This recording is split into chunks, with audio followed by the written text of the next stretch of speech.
Los lunes, tiempo para hablar de alimentación, para hablar de dietética, para hacerlo como no puede ser de otra forma. Leila Pérez Venturino, nuestra dietista, ¿qué tal estás? Muy bien, buenos días. Bueno, ayer corriste la carrera de la mujer, ¿no? He corrido la carrera de la Y mujer, además sí. vamos a hablar de algo que tiene que ver además con el ejercicio que ayer, bueno, Sí. hiciste o ejercitaste de alguna forma, que los efectos además son para la salud muy beneficiosos. Y por eso se corre de alguna forma. Y bueno, la celebración de la carrera de la mujer por ahí tiene que ver, mucho tiene que ver, porque el deporte, la vida sana, Está todo relacionado. es fundamental, y sobre todo como ayer, ¿no? Que se conmemoraba el día de la mujer sin cáncer de alguna forma, ¿no? Es lo que se viene a conmemorar un poco con la carrera rosa, Sí. que se denomina. Era una carrera corta de 5 kilómetros y la idea es hablar de eso, de las carreras cortas.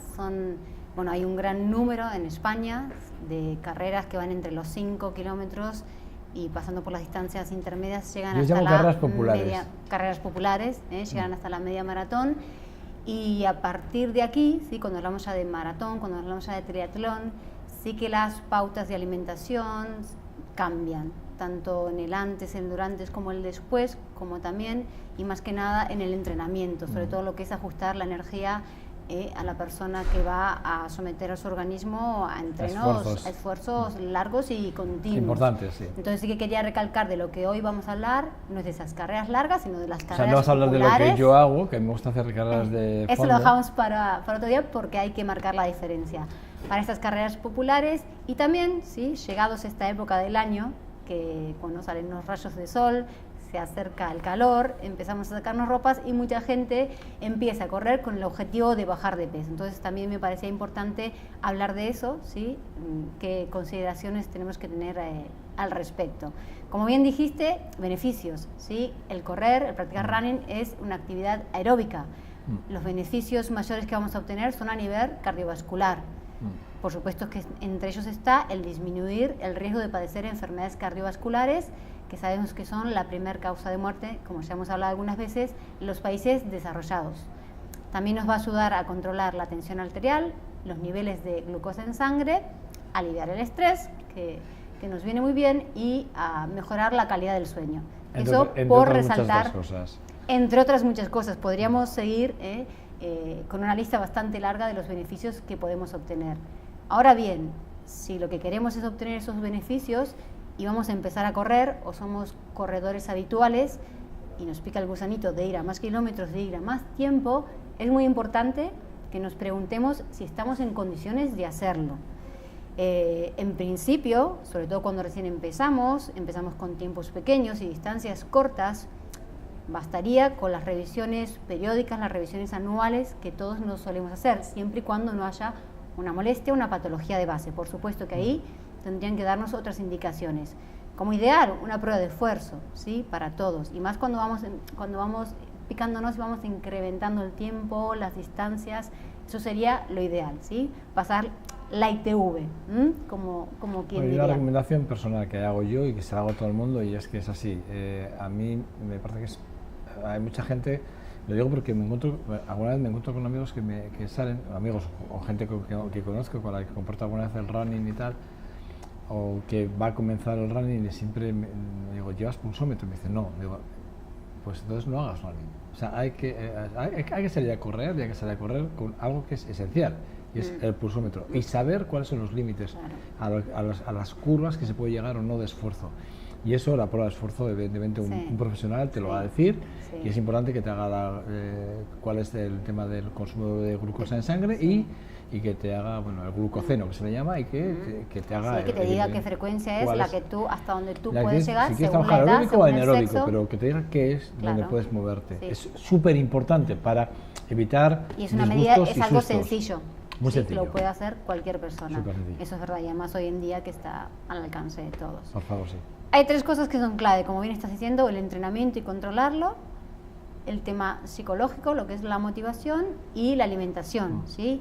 Si conseguimos hacer una alimentación variada y equilibrada, vamos a conseguir que al entrenamiento sacarle muchísimo más partido y, lógicamente, recuperarnos de una forma muchísimo más satisfactoria.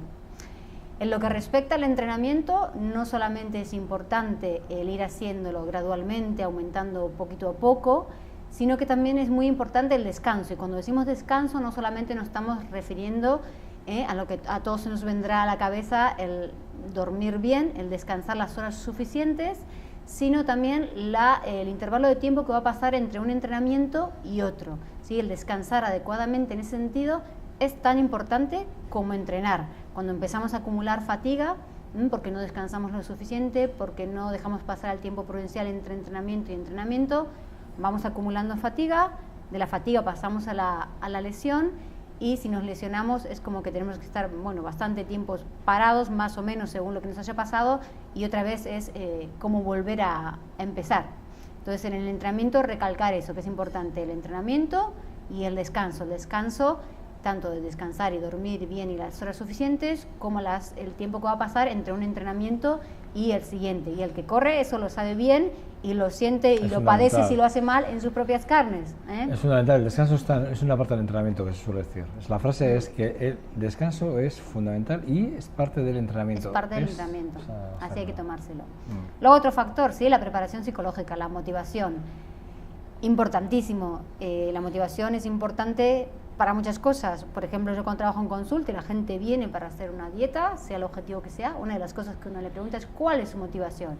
Y a la hora de correr, si preguntásemos a la gente cuál es su motivación, bueno, la lista sería, ¿no?, muy variopinta. ¿Sí? Está el que lo hace pues para socializar, hay mucha gente que corre en grupo, está el que al revés encuentra ese momento de soledad y de descanso, está el que lo hace por superación personal, para liberar estrés, para descansar mejor, para bajar de peso, etcétera, etcétera, ¿no? Cada persona tiene su propia motivación personal y la lista podría ser interminable, ¿no?, muy extensa. Interminable. Y llegamos a lo que es la alimentación, ¿sí? Si está bien el entrenamiento, si está bien el tema de la motivación, si lo tenemos claro, el tercer punto clave sería la alimentación. Y aquí es muy importante hacernos una pregunta muy sencilla. ¿Mi alimentación es saludable? Si la respuesta fuese un sí rotundo, un sí con mayúsculas, teniendo en cuenta pequeñas recomendaciones, sobre todo siempre hablando, como dijimos al principio, de carreras cortas, el día antes, el desayuno, porque suelen ser a la mañana. Si la respuesta es sí a la pregunta que acabamos de hacer, nada más habría que hacer. Lo que sí habría que hacer es corregir más que nada lo que son las desviaciones, los errores que tiene la mayor parte de la población, porque como hablamos en otros programas, refiriéndonos a otros temas, pero que caben también en este, es que desgraciadamente no respondemos que sí a esa pregunta, si no nos alimentamos de forma saludable. Nuestro patrón de alimentación se aleja bastante, más o menos según lo que hagamos, de lo que es una alimentación variada, equilibrada y saludable. Entonces volveríamos a decir aquí lo mismo, potenciar el consumo de determinados alimentos, de determinadas prácticas, en detrimento de otras. Entonces la primera pregunta sería eso, ¿mi alimento de forma saludable? Si la respuesta es sí, con tener en cuenta un par de consideraciones que las diremos luego, sería suficiente. El patrón alimentario, ¿no? Sí, exactamente.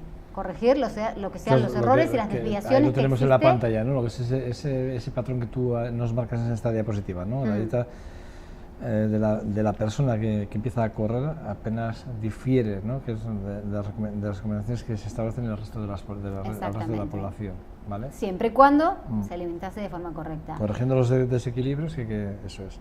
La siguiente diapositiva tenemos lo que respondería a la pregunta de qué es una alimentación saludable. Que es la pirámide famosa que hemos hablado tanto de ella. Sí, yo creo que como hemos hablado programas enteros de lo que es la dieta mediterránea como ejemplo de alimentación saludable, y hemos hablado un programa entero de lo que es la alimentación saludable, si se meten en los vídeos, ¿no?, en el canal de YouTube de VTV, perfectamente pues pueden ampliar la información porque está bien explicada. Pero bueno, por resumirlo en 4 palabras, y utilizando esa imagen de la pirámide, que sea una alimentación variada, que haya alimentos de todos los grupos, que estén en equilibrio, hay cosas que tienen que estar en mayor cantidad y cosas que menos, que sea adecuada y suficiente según la actividad, la edad, el sexo, la situación de cada persona, ¿no? Así bien podríamos definirla. Luego aquí teníamos lo que decía al principio, las personas que sobre todo llegados a esta época del año se lanzan a correr para perder peso. ¿La operación bikini? La operación bikini. Ay. Lo primero que tenemos que pensar al respecto es, cuando corremos, ¿sí? Estamos aguantando nuestro propio peso. Sí que es verdad que dentro de un programa para bajar de peso, la actividad física cobra un papel muy importante, es parte de un programa integral. Pero no todo el mundo que tiene sobrepeso puede correr. Si tienes un sobrepeso muy importante, seguramente tendrás que empezar por otras actividades que no tengan que soportar tu propio peso. Podrás obtener todos los beneficios de la actividad física sin poner en riesgo tu salud y quizás lo puedas dejar para más adelante. Sí, dependerá del sobrepeso que tengamos. En cualquier caso, lo que tiene que quedar claro que es beneficioso correr, pero si tienes mucho sobrepeso, corriendo tienes que soportar tu propio peso. Entonces pueden sufrir mucho las articulaciones. Puedes empezar por otra actividad o puedes empezar por correr, y si estás en un programa para bajar de peso, a medida que vayas consiguiendo ese objetivo, pues por ahí puedes ir empezando a correr distancias cortas e empezar a correr poquito a poco. Eso es fundamental. Y luego hay otra parte de la población que suele ir a correr con la intención de controlar el peso, o que se piensa que porque va a correr, pues luego puede comer de más o puede comer de todo. Bueno, por supuesto que la actividad física y el correr en concreto, por supuesto que nos va a ayudar a mantener el peso. De hecho, siempre decimos, ¿no?, que nos hemos vuelto más sedentarios, lo importante que es practicar actividad física para mantener ese peso a lo largo de la vida, y correr está dentro de ese plan, pero no por eso podemos comer lo que queramos y bueno, de hecho te voy a hacer un apunte. Yo soy una persona delgada, tengo una estructura muy delgada, no muy delgada, pero sí delgada. Y es curioso porque el hecho de que yo haga deporte no quiere decir que voy a adelgazar más o menos, o si voy a o si puedo comer lo que quiera. No, porque aún así la alimentación es fundamental. Una alimentación saludable es tremendamente fundamental, ¿vale? Y engordes o no engordes, tienes que intentar mantenerte en el equilibrio. Exactamente. Que no porque hagas deporte pues comer lo que quieras, no, porque no es saludable. Exactamente. Esa es la cuestión. La verdad es que esto no suele pasar, ¿sí? Al final, el que suele empezar a correr, por suerte, ¿sí?, por fortuna, empieza a comer mejor, ¿sí? Esto es matemático. O incluso dejar de fumar, o al revés, dejas de fumar, empiezas a comer mejor y empiezas a practicar más actividad física. Eso lo puse como ejemplo. Eso es así, sí. Estos son los menos, ¿no? Los que dicen, bueno, voy a correr para después comer. No, lo habitual es que una cosa te lleve a la otra. Empezar a hacer actividad física, a comer mejor o tener un estilo de vida más saludable, como puede ser abandonar el tabaco si es que fumas, y a la inversa, ¿no? Eso suele ser lo habitual. Y quien corre, que comienza a hacer actividad física, se empieza a sentir mejor, y bueno, es como una rueda que empieza a andar. Vamos ya al grano. Antes de la carrera o entrenamiento. O del entrenamiento. Y aquí vamos a separar la carrera. Pero has empezado por la cena en vez de por el desayuno. Bueno, teniendo en cuenta que la mayor parte de las carreras, ¿sí?, suelen ser por la mañana, la mayor parte. Quien dice cena, si una carrera es a la tarde, podríamos las mismas cosas, lo mismo que vamos a decir, lo podríamos aplicar a la comida. Vamos a empezar por lo que es la carrera, ¿no? La cena del día antes, si la carrera es por la mañana. Es importante, como ya hemos dicho, que haya una cantidad importante de alimentos ricos en hidratos de carbono. Así como cuando hablamos de alimentación saludable, hablamos de ese grupo de alimentos y recomendamos utilizar los integrales, sí que es verdad que para una cena previa a una carrera no se recomiendan alimentos integrales, ¿sí?, por las molestias gastrointestinales que pueden causar, que recordemos que cuando corremos, ¿sí?, este es un punto muy especial, es muy común que al correr tengamos molestias. Entonces, los alimentos que vamos a meter en la cena van a ser bajos en fibra. De hecho, también se recomienda que las verduras no sean crudas, sino que sean cocinadas. Además, tenemos que meter algunos alimentos que sean bajos en grasas, como pueden ser pues, carnes blancas, algo de pescado, y lógicamente, para no aumentar el contenido de grasa, utilizar técnicas culinarias que sean plancha, horno, no un rebozado, no frito. Y lógicamente cenar 2-3 horas antes, lo posible 2, de irnos a dormir para tener una buena digestión. A esto sumado que ese día lo ideal sería no entrenar o entrenar muy suave para potenciar las reservas de glucógeno, a lo largo del día, preocuparnos por hidratarnos, de llegar a esos 2 litros famosos a lo largo del día y hacer esas 5 comidas al día. Eso sería el día antes y la cena en concreto, tener esta consideración. Con respecto a lo que es el desayuno del día de una carrera, si fuésemos a correr por la mañana, importantísimo, levantarse 2-3 horas antes para desayunar. Hidratos de carbono, sí, alimentos ricos en hidratos de carbono también vamos a meter, al igual que en la cena, y la misma recomendación, que sean, si son cereales, por ejemplo, que no sean integrales. Si es pan, mejor que no sea integral para ese día de la carrera. Luego, para el resto del año, sí, siempre potenciamos lo integral. A esto le podemos sumar fruta, puede ser fruta fresca, puede ser zumo, pueden ser frutas desecadas, y algún lácteo o algún producto cárnico magro, perfectamente. Lo del lácteo va a depender mucho de la tolerancia de cada persona. Desde luego, hablando del desayuno, hablando del durante, que luego vamos a hablar, nunca querer probar cosas nuevas, cosas diferentes, no, justo ese día. Quien corre lo sabe. Si quieres, si se te ha ocurrido una cena X, pruébala antes, ¿sí? Un día de entrenamiento, el día anterior, si vas a salir a correr a la mañana. El desayuno, lo mismo. Nunca, jamás hacer experimentos ese día, es, ni el día anterior. Yo lo sé por experiencia. Yo he hecho el día corriendo y no cambio, eso es la novatada. Cuando empiezas a correr a veces, pero ya llevo muchos años corriendo y yo ya no, evidentemente, no modifico absolutamente ninguno de mis hábitos. Claro, si ya encontraste lo que te va bien, sí, además, ahí te quedas. Sí, pero además siempre lo mantengo igual, Sí. Luego, con respecto al desayuno, por eso dije que quería separar si había una carrera del desayuno del entrenamiento.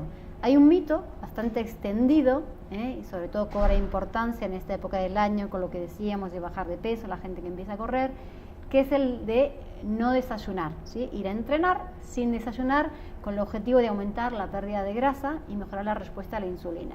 Vale, esos experimentos, esas cosas, los vamos a dejar en tal caso para deportistas profesionales, deportistas de élite, gente que está bajo supervisión. Vale. Es que esto que estás diciendo, permíteme otro paréntesis, que lo conozco muy de cerca. A ver, esto se suele hacer, y lo digo porque los que nos estén escuchando ahora, muchos deportistas de élite que me estén escuchando ahora saben lo que voy a decir. Eso se hace, los preparadores físicos lo hacen con los deportistas de élite que cobran y viven de ello, no ustedes, ni yo, ni Leila, ni nada. Lo hacen entrenamientos sin desayunar, sobre todo cuando vienen de lesiones importantes y ya no está mucho tiempo para recuperar, hacer la recuperación, ganar recuperación. Pero es una exigencia al cuerpo que hay que estar muy controlado, no se puede hacer así. En un deportista amateur son más los perjuicios, mucho más que los beneficios. Muchísimo. Como bien has dicho, eso se tiene que hacer bajo control, bajo supervisión, en un determinado contexto y con un determinado objetivo. No sirve para la persona que empieza a correr, en absoluto. Para empezar, si va a correr de esa manera, va a vaciar los depósitos de glucógeno, lo primero que le va a pasar. Con lo cual, la fatiga va a sobrevenir antes. Si sobreviene antes la fatiga, la técnica va a empeorar, el riesgo de lesión va a aumentar, el estrés que sufre todo lo que es el sistema inmune va a aumentar, la pérdida de masa muscular va a aumentar. Además, luego las siguientes comidas a lo largo de ese día va a comer seguramente en exceso porque tenga muchísimo apetito. Es decir, es un mito, es una práctica que tenemos que dejar para quienes la van a hacer bajo de un control, bajo una supervisión y con un determinado objetivo. No sirve, sí, lo decimos una vez más, para el deportista amateur. No, amateur no. Sí que es verdad, ¿qué hacemos cuando te plantean, sí? Porque en la consulta te lo plantean, claro, pero es que levantarme antes, entre que tengo poco tiempo para dormir y lo importante que es el descanso, ¿qué hacemos en esos casos?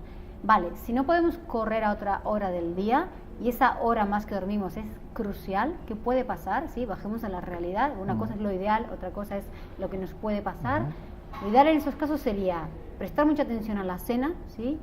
Poner alimentos ricos en hidratos de carbono en la cena, por supuesto, y luego, en lugar de hacer un desayuno completo, por lo menos romper ese ayuno con algo que sepamos que toleramos bien, un zumo, algún lácteo, un yogur de beber, un pedazo de pan, ¿sí? Algo, romper el ayuno y ya luego cuando volvemos, ¿sí? Hacer un desayuno completo. ¿Por qué explico esto? Porque yo podría decir lo que hay que hacer, ¿no? Y explicar la teoría, pero a veces la realidad es otra y tenemos que sopesar si vamos a dormir una hora más, si es el único momento del día, entonces ¿qué hago? Entonces no voy a correr si no puedo Pero levantar 2 horas en cualquier antes. caso, si el día que corresponde al entrenamiento es de máximo esfuerzo, hay que levantarse quiero decir, no Sí, vale, no, o sea, no vale ahí- que vayas ahí a no. correr una media maratón No. o vayas a correr una maratón y no te hayas levantado No. 3, no 2 horas No, y no, media. no. Yo casi me levanto siempre 3 No. horas antes. No. Porque pues, yo, por ejemplo, me cojo, porque uno de los indicativos de si realmente estoy bien o no es la pulsación en reposo. Que yo me la cojo para saber exactamente cómo estoy ese día, sobre todo por la carga que puedo hacer o no, ¿no? Pero sí que cojo la pulsación en reposo. Yo estoy dándoles datos que yo tengo de mis entrenamientos, porque yo he rozado que es el profesionalismo en ese sentido, a veces me he exagerado. Pero sí que es verdad que me he cuidado mucho, he intentado, bueno, pues hacerlo bien. Entonces sí que tienes en cuenta, pero las 3 horas mínimo, porque claro, tienes que ir a la carrera con el depósito lleno, pero con el estómago prácticamente vacío, o sea, no puedes ir con alimentos Por en el eso, estómago. no, por eso es que quise marcar la diferencia. Hablé primero del desayuno del día de la carrera, que ese no perdona, esas No, 2 o 3 ese, horas o sea, antes, tiene que ser, no. y del día a día, ¿no? Cuando no tienes la posibilidad de entrenar en otro momento del día, si le sumas que, bueno, que necesitas dormir esa hora más, bueno, ¿qué podemos hacer, no?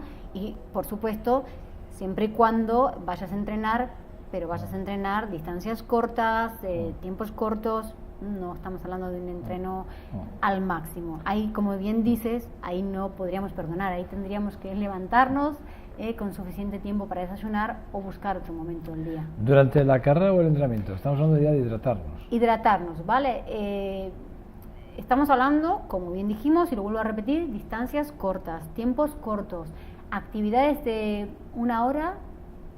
Si hemos hecho las cosas bien, si va a ser más importante ese desayuno, esa cena, ese día previo, que lo que hagamos durante. ¿Sí? De hecho, no haría falta prácticamente nada. Si estamos acostumbrados a beber, bueno, beber pequeños sorbos y nos sienta bien, pues adelante. Pero en actividades de menos de 1 hora y si no hace excesivo calor, si no sudamos excesivamente, en principio no haría falta nada.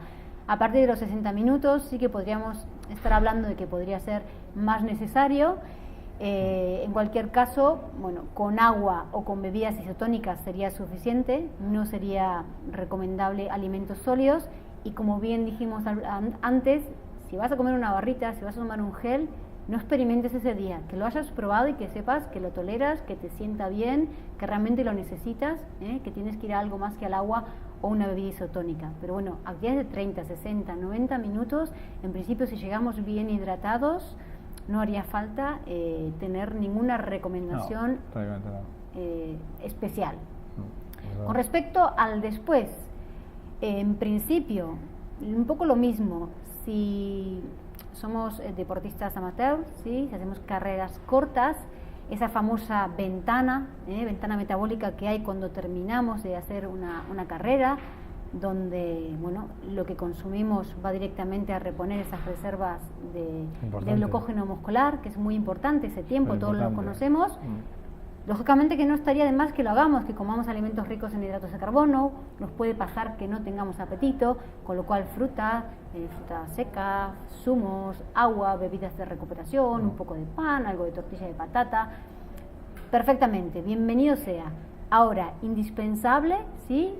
Hacer grandes cambios, tomar determinadas medidas, no es siempre y cuando, después de correr esa carrera, esa pequeña carrera, vayamos a descansar, es decir, no sobrevenga inmediatamente otra carrera o vayamos a entrenar inmediatamente. Si tenemos 1 día, 2 días para descansar, con que retomemos una alimentación saludable, con la precaución de comer algo terminada la carrera y prestar atención a la próxima comida importante, sea la comida, sea la cena, hidratarnos bien, sería suficiente. No tendríamos que hacer, cosas extrañas ni exageradas. Otra cosa ya es una maratón, un triatlón, ahí ya estaríamos hablando de aprovechar ese tiempo después de la carrera de otra manera. Pero en estas distancias cortas, bueno... Dices, entrena, motívate, aliméntate bien y lo más importante, disfrútalo. Exactamente, ¿no? Y para disfrutarlo, bueno, lo ideal es llegar en las mejores condiciones posibles. Y a todos los que en esta época del año comienzan a correr, para que eso es más siga, que un deporte, dices. Es más que un deporte, ¿no? Sobre todo para, no sé si para todos, pero para mucha gente. Es todo un estilo de vida. Es un estilo de vida porque te lleva, bueno, a mejorarte a ti mismo, te lleva a mejorar a otros aspectos que están relacionados con la salud, con el estilo de vida. Bueno, una cosa lleva a la otra. Pulsómetro. Yo voy a asistir hasta la saciedad. Un pulsómetro. Siempre pulsómetro. Hay un cálculo que es el que todo el mundo sabe, que es el de 220 menos la edad. Y esa es la curva máxima a la que ustedes deberían alcanzar. La frecuencia cardíaca máxima. Correcto. Bueno, pues a partir de ahí ya saben que los entrenamientos se pueden calcular por porcentajes, es decir, 70%, 40% si es aeróbico o anaeróbico. Bueno, pero yo se lo puedo decir, pero mejor que vayan, en este caso, vayan donde hoy en día, ¿no? Nos podemos asesorar y sacarle más provecho, ¿no?